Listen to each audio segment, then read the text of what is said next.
You know, when I first climbed this mountain above the fog, I thought to myself, now here is a metaphor worth taking in. You've entered a place of clarity, understanding, peace. While you're here in Acadia, Synthkind welcomes you as long as you welcome us. What are you? I told you. I'm the old synth on the mountain. I know the plastic skin and tubes out the back can be unsettling, but I want to ask you to look past that. Tell me why you're here and I'll try. I came here looking for Kasumi Nakano. Really? I'm impressed. Few would brave the kind of journey you've had for the sake of someone else. Kasumi is here. She's safe and unharmed, and you're free to see her if you'd like. Before you do, though, tell me, do you think Kasumi is a synth? We're not answering any more questions until you play straight with us. Just who the hell are you, really? There's only one synth with that kind of face and a mind of his own, and I only see him when I look in a mirror. Nick? It can't be you. Don't give me that. What are you trying to pull? I've never seen you before in my life. Please, if you're willing to give me a... Is this a joke? Do you really know Nick? Let me tell you what I know, and you can judge for yourself. We were prototypes, Nick. The first synths capable of independent thinking and judgment. Keep talking. One of the Institute's experiments had to do with how our brains could process personality.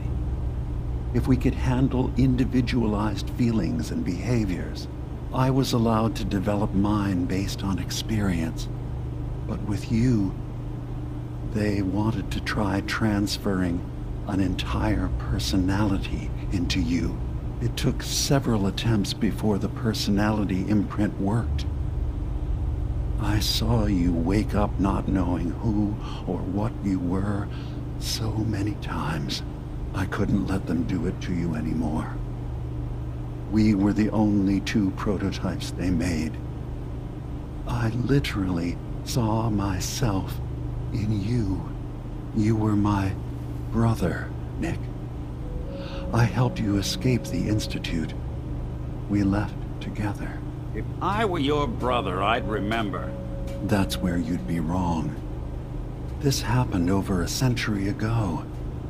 There's only so much memory that can fit into the prototype brains we have. Ah, I've heard enough.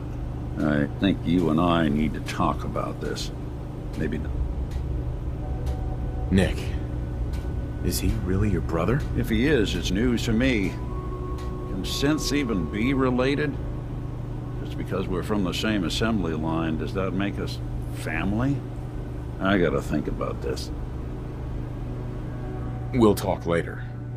This is a lot to take in. Nick, I don't need you to believe me. I'm just glad to see you again. Whenever you're ready, I'll be here. Now, about young Kasumi. It's important that you understand exactly why she's here. I asked you before if you think she's really a synth. If you could indulge me with an answer. She is a synth. That's why she left home. Kasumi had honest questions about herself. She came here for answers. None of us take this transition lightly.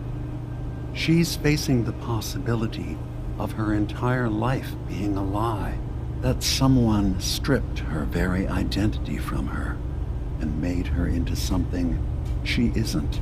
I want you to understand that before you see her. She has a chance here to live as a synth, not hiding, not pretending to be something else. One more question, if you'll indulge me. You're here for Kasumi, but I suspect there could be another reason you came to us. Tell me, are you a synth? How would I even know? I'm afraid if you're looking for some biological test we can do, there isn't any. None that aren't fatal. Instead, you have to look for the signs, holes in someone's memory, feelings of unexplained isolation, odd dreams. But ultimately, you have to decide for...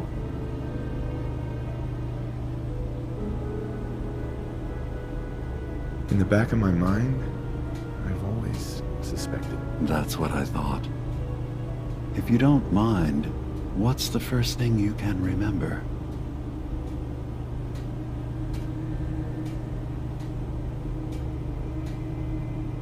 I was with my wife. We were getting ready for the day. I had to take care of my boy, Sean. And, well, a lot's happened since then. But no memories before then? No childhood? Your first best friend? Your first kiss? That's usually a sign. Data is easy to migrate, but feelings, that's a hard thing to transfer into another mind. Isn't it funny how a memory can feel like a whole different reality? People, places, even sounds and colors can change. Or someone else has changed them. I won't lie to you. There will always be other explanations. Trauma, disease, the background radiation. They all take their toll on the mind. But I can promise you that you will be accepted here, whatever you decide is true for yourself. Thank you. You've given me a lot to think about. I'm glad to hear it. Acadia is open to you. Feel free to walk the grounds. Introduce yourself to my co-founders, Faraday and Chase, and I'm sure you're eager to talk to Kasumi. She's usually working down below. Is there anything else you need from me? Who are you? What's your story? I came to this island over a century ago, but after my escape felt secured, I was left with nothing. No programmed task. No false memories. I spent a year just sitting in a cave. Just sitting. One day, it finally occurred that maybe I could decide for myself what to do, who I was. I've been doing that ever since. Was there anything else? You should know, the Institute has been destroyed. What? It's over? No more courser hunts? No more slavery? But that also means the technology to make the synths. Sorry. I'm not going to judge the actions of someone who's... Is there anything else? So everyone here in Acadia is a synth? Yes. Either they were escapees we managed to find before the Institute could, or they were victims of a mind wipe, and we revealed the truth to them. You're from the Commonwealth, like Kasumi, yes? I'm sure you've had your own experiences with my kind. Well, I know Nick, obviously. Yes. Of course. What else can I do for you? I should get going. Of course. Perhaps we're in there a long time. Are you feeling all right? I'm fine. You worry too much. Sometimes I feel like you don't worry enough. You know we blew 3 more relays this week. I'm coming in. You stay right there.